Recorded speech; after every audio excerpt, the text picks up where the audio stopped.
নমস্কার সকলকে। তোমরা সবাই জানো আমার যে নতুন বাংলা অ্যালটমেন্ট হয়েছে, আমি সেখানে শিফট করে গেছি। এর আগে বেসিক্যালি আমি যেখানে ছিলাম তমলুকের যে বাড়িটাতে, সেটা 1 BHK মতো ছিল। তো আমার কাছে খুব বেশি আসবাবপত্র ছিল না, নিজের কাজ চালানোর মতোই আসবাবপত্র ছিল, বিকজ ওখানে অতটা স্পেস ছিল না। বাট আমি এখন যে জায়গাটাতে রয়েছি, আমার এই বাংলোটাতে লিটারালি এটা 4 BHK, আরও তার সাথে দুটো অ্যাডিশনাল রুম রয়েছে, মানে লটস অফ স্পেস রয়েছে। তো আমার যতটুকু জিনিসপত্র ছিল সেটা ঢোকানোর পরে বাকি পুরো পোর্শনটাই পুরো ফাঁকা ফাঁকা। তো আই নিড টু ডেকোরেট ইট। তো সেই কারণে আজকে আমি মায়ের সাথে শিলিগুড়িতে যাচ্ছি ফার্নিচার কিনতে। তো ভাবলাম চলো তোমাদেরকেও নিয়ে যাই। তো আমরা বেরিয়ে পড়েছি। আজকে আমাদের বেসিক্যালি প্ল্যান হলো যে শিলিগুড়িতে আমরা ফার্নিচার কিনবো বাংলো সাজানোর জন্য। নট অনলি দ্যাট, যেহেতু অনেক দিন পরে মায়ের সাথে বেরিয়েছি, তো it's kind of our day outing, মা মেয়ে মিলে। অ্যান্ড আশা করি আজকের দিনটা খুব ভালো কাটবে, নিজেদের মতো একটু মজা করব। শিলিগুড়িতে আমি এর আগে মাকে একবার নিতে গেছিলাম, মানে শিলিগুড়িতে নেমে কখনো ঘোরা হয়নি, ওই যাতায়াতের সময় শিলিগুড়ির পরে এইটুকু দেখেছি।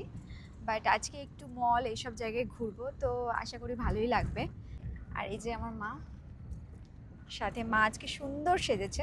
আচ্ছা, তোমাদেরকে একটা মজার কথা বলি, সেটা হলো যে এখানে আর কি সবাই মনে করে, আমাকে যখনই দেখে আমি বাজারে যাই বা কোনো দোকানে যাই, সবাই মনে করে যে আমি নেপালি। তো ফার্স্ট দেখাতে আমার সাথে নেপালিতেই কথা বলে, ঠিক আছে, কি চাই না চাই। তারপরে আমি যখন বলি স্যার মুঝে নেপালি समझ में नहीं आती, आप हिंदी में बोलिए, तखन ओरा बोले ओ मैडम आप नेपाली नहीं हो, लेकिन आप तो एकदम नेपाली जैसे दिखती हो, एकदम नेपाली ब्यूटी। तो इट्स काइंड ऑफ कॉम्प्लीमेंट दो। बट द फनी थिंग जे आज के डोलू जी आमार माँ के देखे बोलছে যে मैडम आपकी मम्मी भी एकदम नेपाली जैसे दिखती है, बहुत सुंदर है। तो এটা আর কি একটু আমার আলাদা রকম লাগলো, বিকজ মাকে তো কোথায় ঝর্ণা না, তো মাকে তো আমার নেপালি মতো দেখতে লাগে না। যাই হোক, মা হয়তো আজকে সুন্দর করে সেজেছে, একটু সালোয়ার পরেছে, মেবি ওই কারণে মাকে ওরম লাগছে। বাট ইয়েস, এটাই হলো মানে আমাদের পাওয়া কমপ্লিমেন্ট এখানকার, যে আমাদের নেপালিদের মতো দেখতে। অ্যান্ড কি কি দেখাতে চাইছো তুমি? না, ওখানে জল স্টোর হয়, আবার ওই জলগুলোই পাইপ দিয়ে নিচে যায়, এটা প্রত্যেক জায়গায় দেখতে পাবে। তো যাই হোক, চলো আজকে সারাদিন তোমাদেরকে মোটামুটি চেষ্টা করব দেখানোর যে আমরা কী করছি। And I am looking forward to the day, because অনেক দিন পরে একটু ফাঁকা টাইম পেয়েছি, মাকে নিয়ে বেরিয়েছি, তো ভালো লাগছে। Let's see. যেতে যেতে রয়্যাল ওক ইন্টারন্যাশনাল পড়েছিল রাস্তার কাছেই, চোখ পড়লো, ভাবলাম যাবার আগে একবার দেখেই যাই কীরম কালেকশন আছে ওদের কাছে। তো ফাইনালি ওখানে ঢুকলাম। ওদের প্রত্যেকটা কালেকশনই সত্যি বলতে আমার খুব ভালো লেগেছে, এবং অফারও চলছিল, যে কারণে প্রাইসগুলো অনেকটাই রিজনেবল ছিল। আমরা বেশ কিছু কালেকশন দেখলাম, বাট মোস্টলি আমার বাজেট একটু লিমিটেড ছিল, সেই কারণে এই খাটগুলো যেমন একটু এক্সপেন্সিভ ছিল, তাই আমি এগুলো নিইনি। তো আমরা ওদের অনেক অনেক অনেক কালেকশন ছিল, সেখানে আমরা একের পর এক সবকটাই দেখেছি, এবং দেখার পরে ফাইনালি আমার যেটা পছন্দ হয়েছে সেটা হলো এই বেডটা। এর সাথে ম্যাচিং ড্রেসিং টেবিলও ছিল আর কাবার্ডও ছিল। তো সবটা মিলে যে বাজেট হচ্ছিল সেটা মোটামুটি আমার এক্সপেক্টেড বাজেটের মধ্যেই ছিল। তো এটা আমার পছন্দ হয়েছে, এটা আমি একটা অপশন 1-এ রাখলাম। বাট ফাইনাল ডিসিশন নেবার আগে আমরা প্রত্যেকটা অপশন দেখে নিতে চেয়েছিলাম, সে কারণে বাকি যতগুলো ওখানে বেড ছিল সবগুলোই দেখে নিয়েছিলাম, যার মধ্যে কিছু কিছু পছন্দও হয়েছিল কিন্তু আমার বাজেটের বাইরে ছিল, আর কিছু কিছু কোয়ালিটি মায়ের পার্সোনালি ভালো লাগেনি, সে কারণে মা রিজেক্ট করে দিয়েছিল। তো ফাইনালি আমরা মনস্থির করলাম যে যদি আমরা এখান থেকে নিই তাহলে আমরা যেটা অপশন 1-এ রেখেছিলাম সেইটা আমরা ফাইনাল নেব, যদি আমাদের অন্য কোথাও পছন্দ না হয়। তাই এখান থেকে এটা ফাইনালাইজ করে আমরা বেরিয়ে পড়লাম নেক্সট জায়গায় যাবার জন্য। সাংঘাতিক গরম, বুঝতে পারছো, প্রচণ্ড কষ্ট হচ্ছে। আমাদের যেহেতু শিলিগুড়ির কোথায় কি ভালো পাওয়া যায় সেই সম্পর্কে খুব বেশি ধারণা নেই, সে কারণে আমাদেরকে গাইড করার জন্য আমাদের সাথে একজন আমাদের চেনা স্টাফ গেছিলেন এবং উনি আমাদেরকে বিভিন্ন জায়গায় নিয়ে গেছিলেন যেখানে যেখানে ভালো ফার্নিচার পাওয়া যায়। আমরা বর্তমানে যেখানে এসেছি এটা একটা ম্যানুফ্যাকচারার, যেখানে সোফা, বেড এগুলো সবগুলোই ম্যানুফ্যাকচার করা হয়। তো এখানে আমাদের মোটামুটি যতগুলো সোফা দেখানো হয়েছিল তার মধ্যে এই সোফাটা আমার পার্সোনালি মনে হয়েছে যে আমার যে বাংলোর কালার আছে এবং যে অ্যাস্থেটিক্স আছে তার সাথে এটা ভালো যাবে।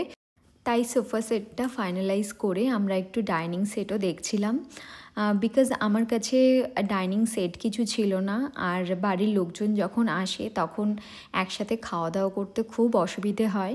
সে কারণে আমি এবার একটা ডাইনিং টেবিল এরম দেখব যেন 6 সিটার হয়, বিকজ এখন দার্জিলিংয়ে পোস্টিং, তো অবভিয়াসলি ফ্যামিলির লোকজনও এখন একটু হয়তো বেশি আসবে, তো সবাই মিলে যাতে একসাথে খেতে পারি সেই ব্যবস্থাটা আমাকে রাখতে হবে। সেই কারণে এই ডাইনিং টেবিলটা আমি চুজ করলাম উইথ 6 সিটার, অ্যান্ড এটাই ফাইনালাইজ করলাম যেটা আর কি আমরা নেব।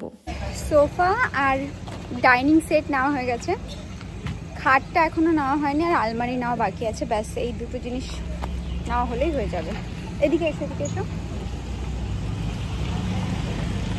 এটা ডেলিভারির জন্য আরো অ্যাডিশনাল টাকা দিতে হবে। বললো কি? এটা শিলিগুড়ির খুব ফেমাস একটা মিষ্টির দোকান, এখানে ধোকলা ইজ ভেরি ফেমাস। তো আমরা এখানকার ধোকলা খেলাম and got some sweets for us, now we are living. তারপর আমরা নেক্সট ফার্নিচার শপে এলাম এবং এই শপটাতে মোটামুটি প্রত্যেকটা ফার্নিচারই পছন্দ হবার মতোই ছিল এবং আমারও প্রত্যেকটা ফার্নিচারই পছন্দ হচ্ছিল, কিন্তু ফার্নিচারগুলো খুব প্রাইসি ছিল, যে কারণে আমার মনে হয়েছে যে না, এখান থেকে নেওয়ার থেকে আমার যে অপশন 1 ছিল দ্যাট ইজ বেটার। তো সেই কারণে আমরা বেরিয়ে পড়েছিলাম। আমাদের ডামরুতে পছন্দ অনেক কিছুই হলো, কিন্তু সবটাই একদম পুরো বাজেটের বাইরে চলে যাচ্ছিল। তো ডামরু থেকে একটা ম্যাট্রেস খুব ভালো লাগলো, যেটা অর্থোপেডিক ম্যাট্রেস ছিল, সেটা হয়তো নেব, বাট ওটা আমি এখন অর্ডার করিনি, একবার দেখে নিই। যেখানে আমার বেড এগুলো নেব ঠিক করেছি সেখানে যদি ম্যাট্রেসটা পাওয়া যায় তাহলে এক জায়গা থেকে ডেলিভারি হয়ে যাবে, নাহলে 2 জায়গা থেকে গাড়ি করে ডেলিভারি করানো ইজ ভেরি ডিফিকাল্ট। তো লেটস সি। এখন আমরা এসেছি ভেগা মলে। এখানে একটা ভেগা সার্কেল মল সামথিং আছে, উইচ ইজ ভেরি নাইস, আমার খুব ভালো লাগলো। অ্যান্ড এখানে আমরা ফার্নিচারও দেখবো অ্যান্ড মায়ের সাথে একটু ঘোরাঘুরি করবো। এখানে কিছু যদি কেনাকাটি থাকে সেগুলোও করবো, ড্রেস, পোশাক এইসব। তো ইয়েস,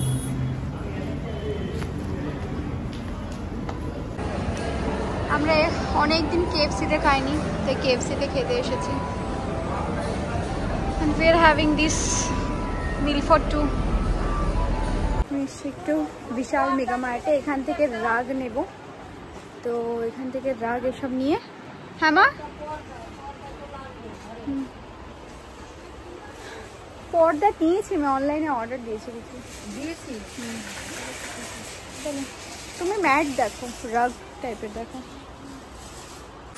इस टाइप का और इस टाइप का एक्चुअली।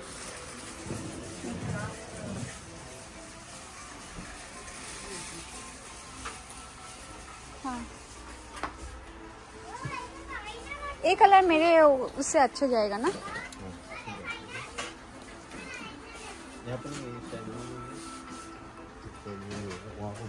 প্রচুর রাগস কিনে ফেলেছি, খালি রাগসই আছে। এটাই নেব বলে ফাইনালি ঠিক করেছি। এটাও সুন্দর লাগছে। এইটা নেবে নাকি ওইটা নেবে? আয়না নেবে, ওইটাই ঠিক আছে না? ঠিক আছে, এটাই নেব। তো আমরা এটা নেব বলে ঠিক করলাম ফাইনালি। আমাদের শপিং কিচ্ছু দেবে না, আমার মায়ের বক্তব্য। এখানে যা কিছু ডেকোরেশনের আইটেম আছে মা ভাবছে এগুলোর সাথে এগুলো সব ফ্রি দেবে। নো মা, এগুলোর সাথে কিচ্ছু ফ্রি দেবে না। মায়েরা এত ইনোসেন্ট হয় কেন আমি বুঝতে পারি না। বলে এই বালিশ দেবে, এগুলো দেবে, নিচের টুল দেবে, ম্যাট দেবে, কিচ্ছু দেবে না। যাই হোক, এই বেডটা নেব, এই আলমারি, এগুলো যা কিছু আছে এই পুরো সেটটা নেব। and here our furniture shopping ends. তো thank you so much everyone আমাদের সাথে থাকার জন্য। আমার ফোনের ব্যাটারি অ্যাজ ইউজুয়াল লো হয়ে গেছে সারাদিনের পরে, অ্যান্ড তোমাদেরকে আমি ঘর সাজানোর পরে কীরকম কী ঘর সাজালাম সেটা একটা পুরো ব্লগ দেব। এখানেই আমি তোমাদের বাই বাই করছি। চলো টাটা, বাবাই। মা বাবাই করো সবাইকে। মা কি উঠেছে, চলো বাবাই।